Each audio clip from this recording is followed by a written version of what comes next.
So in shifting to the psychological, becoming aware that okay, a person's psychology is highly involved here, then it became a matter of understanding. There's different models that I've worked from. In general, the psychoanalytic model has been huge. Wilhelm Reich's stuff about energy is very psychological. It's not. There's a difference between energy work that is this idea of clearing your field or clearing your chakras or balancing your chakras or that kind of energy healing. I just don't even understand what that would mean. It just sounds absurd to me. Like we're going to balance your chakras or we're going to clear your chakras. That's kind of a foofy way to put it, because it's like saying we're going to clear your muscles. It's like, what the hell does that mean? It's way more complex and integrated into. It means lots of ginger and lemon, Lance. Right. It's a shame because the subtle energetic thing is so real and important, and it's necessary to deal with it, and it's still presented in this way that people just hear it and they start thinking ginger and lemon. But it's not that way. And Wilhelm Reich stuff that has to do with energy is certainly psychological, and Freud's psychological stuff is certainly energetic in how it's talked about. So working with these psychological patterns, these psychological wounds, and the models I use, the psychoanalytic, Reich's character structures, bioenergetics is another word out there. Alexander Lowen has a lot of good stuff that has to do with body armoring that is related to mental emotional stuff. Feldenkrais and some of these somatic approaches, somatics in general, became more and more a part of my practice and another lens that I started looking through to understand what's going on and to affect change. So there's that part, the psychology part that has to do with defenses, armoring, wounding, repression, organizing energy. But then the next piece was, okay, trauma. Trauma, like I was explaining, was another game changer as far as, okay, there's something different going on here, and the techniques I was using were not resolving trauma, is the way I'd put it. That's kind of a big generalization, but if I say that, at a certain point, just mashing on fascial tissue got some change, but if their psychology was heavily involved, mashing on tissue didn't get psychological change. So when I started working more on a psychological level, an emotional level, and working that way, then that got changed in ways that just mashing on tissue didn't. But if there was trauma, then it wasn't, then working somatically, I'd come up against barriers, and that barrier was the splitting that occurs with trauma, and started to have an understanding that in order to get further along here, the splitting has to be addressed. I make the analogy a lot, like if you're working with a house, and you got to figure out, well, what system, a plumbing problem is different than an electrical problem, for example. And if you say that if the electrical system in a house, let's say that's analogous to the subtle energetic system in a body and in a psyche. If you have splitting because of trauma, then what that does is if you use the electrical system analogy, it's like a wire's cut, or like the circuit breaker has thrown a switch. So you no longer have a connection, and you've got to reestablish that connection if you're going to get anywhere, right? So once a wire's cut, or once a circuit is switched off, it's pointless to deal with anything else until you get that connection back again. And so trauma is a split, and then it was, well, what kind of methodology, what kind of technique, what needs to happen to heal splits? And of course, there's various theories out there and various approaches and methodologies and techniques. But what happened for me that gave me real insight and an ability to work with splits is the jump into tensegrity was kind of a jump from mainstream into alternative medicine, but then a jump into subtle energy is a jump into the esoteric, and then a jump from working with chakras to the next piece where I started seeing splits was an even bigger shift into the unseen esoteric realms. But that's what happened is I started to have an awareness of splits. I could see the emptiness, the void, the disconnect between a part of a person's body or a part of a person's mind and their consciousness. It just started appearing, and it was a gradual process where I started noticing a certain thing, and it gets real hard to use language to describe it, but I started to have an awareness of it, and it became real obvious that the split that I'm seeing is the barrier to further progress here. I started noticing that if I sit and just hold my attention on the split that I'm seeing, the split starts coming together. And I didn't understand it, as well as I do now when it first started happening. But what I now understand, and again, the language I've put to it is what the dimension approach is. I came to be aware that what I'm seeing the split with, meaning the organ of perception, if you will, or the organ of consciousness, more accurately, that I'm using to see a split is my conscious mind, not my ego mind. I'll get into it more when I talk about consciousness work, but what I recognized was, it's via my conscious mind, also known as third eye, I could see these splits. And as I sat and looked at the split, so to speak, I noticed I'm holding a space for the split, because that's what the conscious mind does. And as I held space for these two split off parts, if you will, and the void between them, the two parts would start coming together. And as they started coming together, the energetic experience that was the traumatic charge, or the charge associated with the trauma, started to show up. Kind of like if you take a wire that's cut, and then you take the wire and you start the two ends of the wire and start touching it together again, you start getting a charge happening, right? You get connection happening. And it was okay that the charge now can be worked with again, right? Because it wasn't just a matter of reconnecting it. It was, it'd be the split starts coming together, which is a good thing. But then it was, oh shit, here's the terror, here's the agony, here's the rage, here's the humiliation, here's the energetic charge that is the reason the person's psyche split it in the first place. So again, the dimension approach methodology is about that and dealing with that. But as far as the shift from the subtle to the psychological, there was that. There was looking at deeper psychological patterns, psychological defenses, emotional armoring, core wounding, and then trauma. Those are all topics that each are kind of addressed in different ways and are all key players in how this all works. If it's possible to talk about what a split looks like what do you see when you see that split, or like what are the feelings? And I wonder if it's something you could talk about in yourself. So as far as splitting, when splitting has occurred, then what's there is emptiness, nothingness, silence.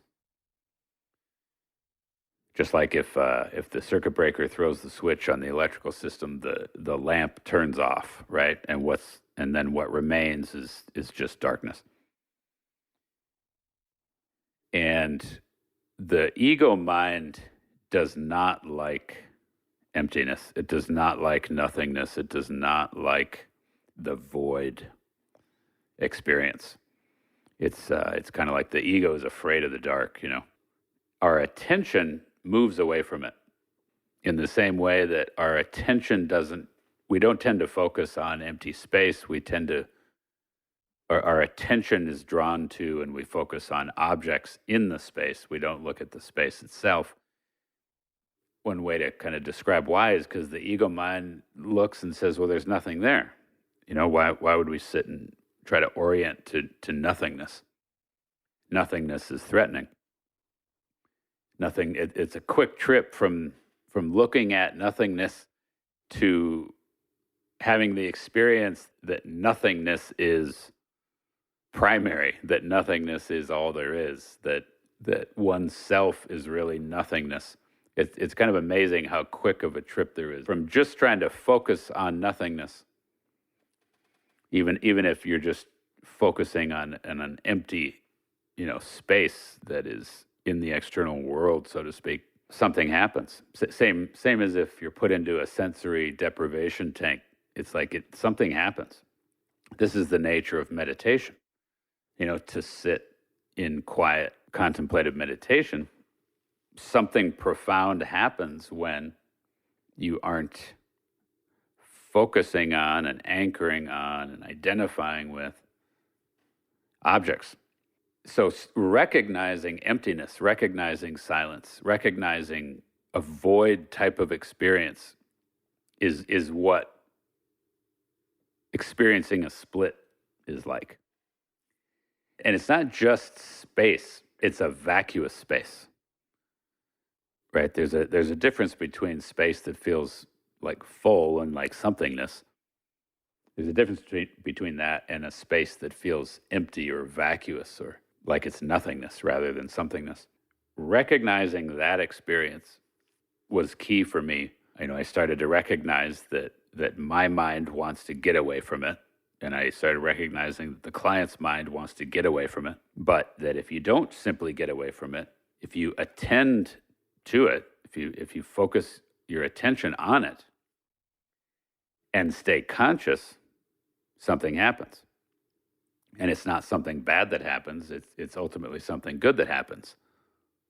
However, like I said, initially, it seems like it's something bad that's happening because you sit in this awful, empty, vacuous experience.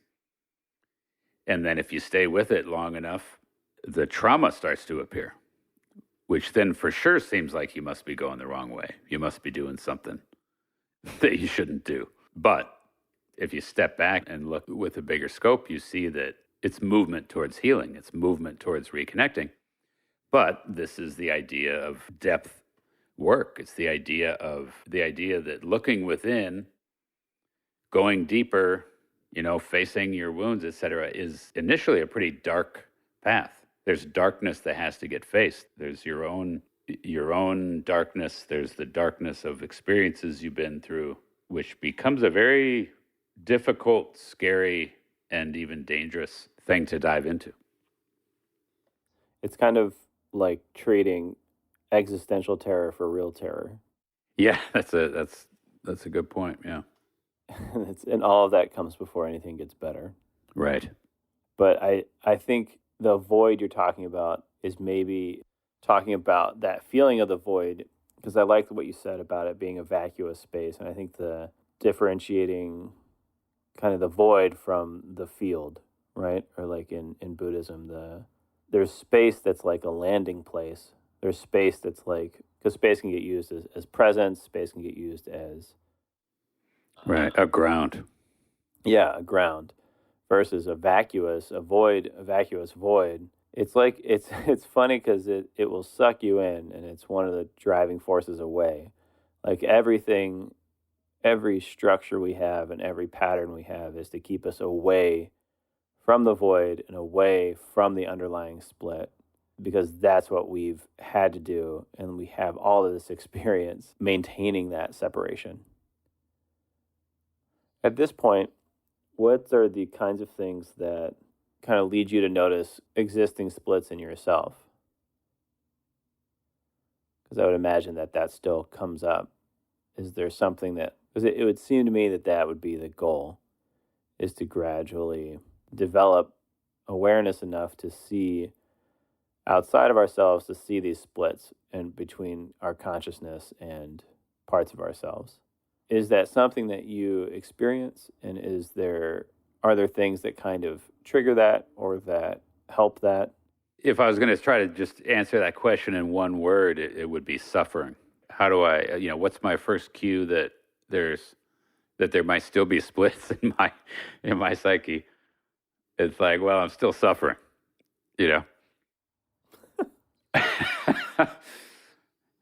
My understanding is that suffering is the result of splits. Pain, and I'm distinguishing pain from suffering, right? Pain we still feel even if there's not a split. But the human psyche experiences quote unquote suffering because of splitting, because of disconnection, because of the Buddhist idea of the unified field. I mean, unified field is a Western term, obviously, but that idea of the oneness, feeling that you're cut off from it, right? That's suffering. The separation from God, for example, in Christian terms, separation from God is the cause of suffering. And of course, the underlying idea is that the truth is there is no separation from God. There is no separation from the universe or from the unified field or from the Tao or, whatever you want to call it. But, and you can firmly believe that's true, that the truth is there's no actual separation from it. But we certainly can feel separated from it. And we can feel profoundly separated from it, and we can profoundly suffer, in the same way that as powerful as the sun is, and let's say the sun is God, for example, and the sun is shining and it's lighting up everything around you. And as powerful as it is, all you got to do is close your eyelids and you block out the sun, right? Like you have the ability to separate yourself from that light very easily. You can experience darkness. And that doesn't mean the sun went out, but it means you closed yourself off from that light. So our psyche closes itself off, and splitting, when splitting happens, we're closed off or we're cut off or we're separated in a way that then remains that way. It's not temporary. It becomes a constant that we don't even remember that it happened or how it happened. We're just experiencing a state of being cut off now, or an experience of being cut off because of that state of separation. What process do you go through? Is it just holding that? Because I feel like the challenge is identifying what the split is from. So you have this suffering, you have this feeling that things aren't as they should be. And what is figuring out what the underlying split is seems like a different order of, really a different way of looking at it, or a different, you have to find a new understanding of it. Yeah, definitely. It's coming at it from a whole different direction, or more specifically, it's coming at it from a non-localized awareness. Instead of a different perspective, it's an a-perspectival, or non-perspectival lens that you look through, and it's a lens that holds space as opposed to looks at from a particular place. And as you sit and hold space, which occurs via consciousness versus the ego mind, initially to figure out where the split is, it's that initially you have the symptom, right? That's the first cue, the suffering. Is it pain in your body? Is it an emotional feeling? Is it a thought? Is it a mental anguish? Is it if you tend to experience, in an energetic way, is it an energetic that feels bad? Is it a feeling of emptiness? That is the symptom.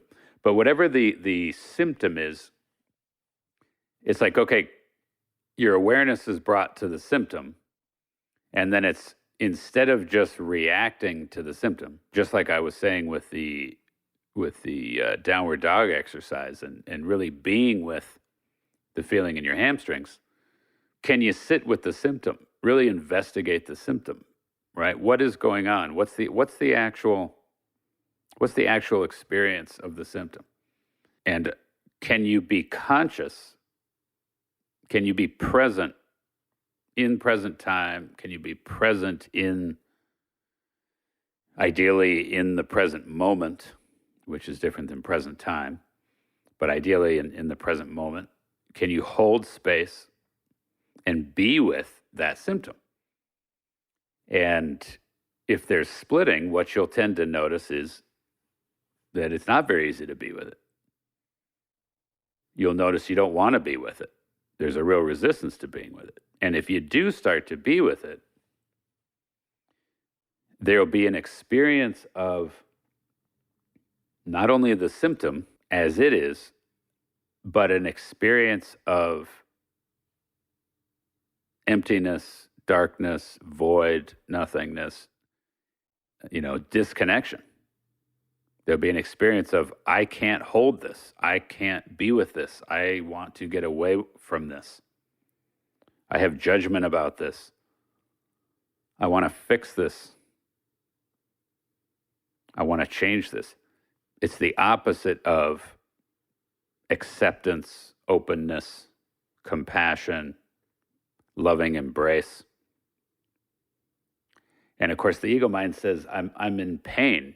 My knee hurts. Why would I sit in a loving embrace and be with and want to merge and allow and accept my knee pain? It doesn't make any sense to the ego mind. The ego mind says there's a frickin' problem in the knee that needs to get addressed here. And the ego's not always wrong. If you're getting knee pain and then you discover that something bad is happening to your knee, right? Whether that's because let's say there's a meniscus tear and that's what's hurting, or let's say, you just got shot in the knee. It's like, well, then the ego's right. You shouldn't just sit and hold space and be with and hope that that's going to take care of it. It's like something needs to be addressed. Again, just like if your leg's broken, I don't recommend an awareness-based healing approach to a compound fracture. But once you address the situation with regard to, okay, is there something happening now that very exoterically or in the external world needs to be addressed? Once you come out of go mode with regard to responding to the situation and recognize, okay, now it's a situation where there's healing that needs to happen. Then the shift to the conscious present moment, acceptance, awareness, hold space kind of methodology comes into play. But if it is a situation where, okay, being with the symptom is appropriate, the ego mind's going to not want to be with it, and you'll notice that. And you can start noticing that the experience that tells you there's splitting is going to be this experience again of a disconnect, of a judgment, of a void. And to stay conscious anyway, to stay with it anyway, to maintain that conscious focus anyway, and to wait, to endure, to sort of ride out that specific experience, that specific empty, vacuous nothingness, disconnected, forsaken, hopeless type of experience, and stay conscious anyway, is what helps you across the split, so to speak, across that divide. It's like getting from the, one shore to the other shore. You got to go through that water. You got to go through that space. It's very difficult to do it because, again, the ego mind not only doesn't like it, but we aren't taught that that's the thing to do. We don't have practices in our culture that teach us about emptiness, about void spaces, and about how to respond to them, even though they're right there and everybody experiences them. They come up for everybody. It's just that our knee-jerk reaction is to get away from them. We avoid them because you can get lost in them. There are voids that, if we happen upon them, can be consuming, right? Without enough context or without enough of a container for it, either our own or through someone else, that it's not just Just because it's in your head doesn't mean it isn't potentially overwhelming. Very true. And to be caught in it, like you said, when you get down to it, that's depression. Anxiety and depression are kind of the two base experiences that the ego mind has in response to a void. Because with a void, there is no ground, right? You were talking about a ground a little while ago. The ego mind needs a ground. The void is absent a ground, or it is, by definition, a void is the absence of ground. And in the absence of ground, the ego mind experiences anxiety and or depression. And so, we certainly know that people can be lost in those experiences. And we also know that anxiety and depression are the primary epidemic, if you will, of psychological epidemic of modern times. So learning to look at a void is pretty big potential there for healing and positive change. If you want to learn more about the Dimension Approach, please visit dimensionapproach.com.